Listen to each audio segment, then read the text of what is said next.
प्रधानमंत्री नरेंद्र मोदी 11 अप्रैल को फिर उत्तराखंड में करेंगे चुनावी शंखनाद। योगी आदित्यनाथ और अमित शाह भी भरेंगे हुंकार। प्रधानमंत्री मोदी का उत्तराखंड से गहरा लगाव कई बार उनकी उत्तराखंड की आध्यात्मिक यात्राओं से जाहिर हो चुका है। प्रधानमंत्री नरेंद्र मोदी 11 अप्रैल को एक बार फिर चुनावी सभा के बहाने ऋषिकेश पहुंच रहे हैं। राष्ट्रीय स्वयंसेवक संघ और भाजपा में कई पदों पर रहते हुए भी प्रधानमंत्री नरेंद्र मोदी संगठन के कार्यक्रमों में ऋषिकेश पहुंचे हैं। तीर्थ नगरी ऋषिकेश से गहरा लगाव रखने वाले प्रधानमंत्री नरेंद्र मोदी 11 अप्रैल को एक बार फिर चुनावी सभा के बहाने ऋषिकेश पहुंच रहे हैं। वहीं यूपी के सीएम योगी आदित्यनाथ और केंद्रीय मंत्री अमित शाह भी उत्तराखंड में चुनावी हुंकार भरने वाले हैं। इस बार प्रधानमंत्री का लक्ष्य ऋषिकेश में जनसभा कर गढ़वाल मंडल की 3 लोकसभा संसदीय सीटों को साधने का है।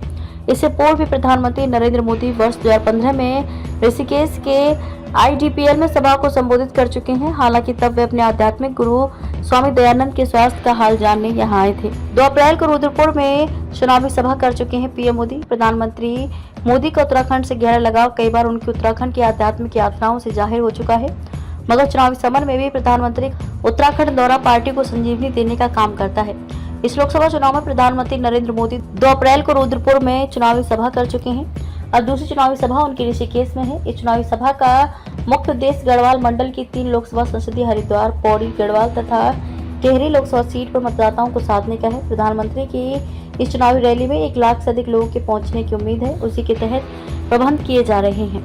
प्रधानमंत्री नरेंद्र मोदी का तीर्थ नगरी ऋषिकेश से गहरा नाता रहा है। सक्रिय राजनीति में आने से पूर्व भी वह यहाँ संतों की शरण में आते रहे। राष्ट्रीय स्वयंसेवक संघ और भाजपा में कई पदों पर रहते हुए भी प्रधानमंत्री नरेंद्र मोदी संगठनों के कार्यक्रमों में ऋषिकेश पहुंचे। भाजपा के राष्ट्रीय महामंत्री रहते हुए वे वर्ष 1999 में स्वर्गावास आश्रम में आयोजित संगठन के चिंतन शिविर में शामिल होने आए थे। इस दौरान उन्होंने ऋषिकेश में शीशम झाड़ी स्थित अपने आध्यात्मिक गुरु स्वामी दयानंद सरस्वती से भेंट करने के लिए यहाँ पहुंचे थे। तीर्थ नगरी का आशीर्वाद ही था कि इसके बाद नरेंद्र मोदी गुजरात के मुख्यमंत्री बने। वर्ष 2014 में प्रधानमंत्री बनने के बाद नरेंद्र मोदी के आध्यात्मिक गुरु स्वामी दयानंद सरस्वती का स्वास्थ्य बिगड़ा तो उनके हाल जानने के लिए प्रधानमंत्री 11 सितंबर 2015 को ऋषिकेश गए थे। स्वामी दयानंद आश्रम जाने से पूर्व प्रधानमंत्री ने IDPL हॉकी मैदान में एक सभा को भी संबोधित किया था। तब केंद्र सरकार ने पूर्व सैनिकों की वर्षों पुरानी मांग 1 रैंक 1 पेंशन को मंजूरी दी थी।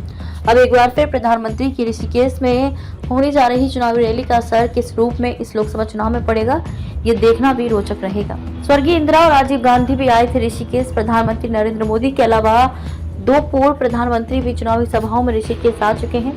वर्ष 1982 और 1983 में तत्कालीन प्रधानमंत्री इंदिरा गांधी चुनाव अभियान में ऋषिकेश आई थी। उन्होंने श्री भारत मंदिर मैदान में जनसभा को संबोधित किया था। इसके बाद वर्ष 1989 के लोकसभा व उत्तर प्रदेश के विधानसभा चुनाव में तत्कालीन प्रधानमंत्री राजीव गांधी ऋषिकेश आए थे। हालांकि उनकी जनसभा यहां पहले से तय नहीं थी, मगर कार्यकर्ताओं के अनुरोध पर प्रधानमंत्री राजीव गांधी ऋषिकेश पहुंचे थे। तब उन्होंने भजन आश्रम के समीप जनसभा को संबोधित किया था। जिलाधिकारी व SSP ने जांची व्यवस्था। प्रधानमंत्री नरेंद्र मोदी की IDPL में 11 अप्रैल को होने वाली चुनावी रैली को लेकर तैयारियां तेज हो गई हैं। केंद्रीय विद्यालय IDPL के आगे खाली विशालकाय मैदान को चुनावी रैली के लिए तैयार किया जा रहा है। इस मैदान के समतलीकरण के साथ पंडाल का निर्माण कार्य भी तेज किया जा रहा है।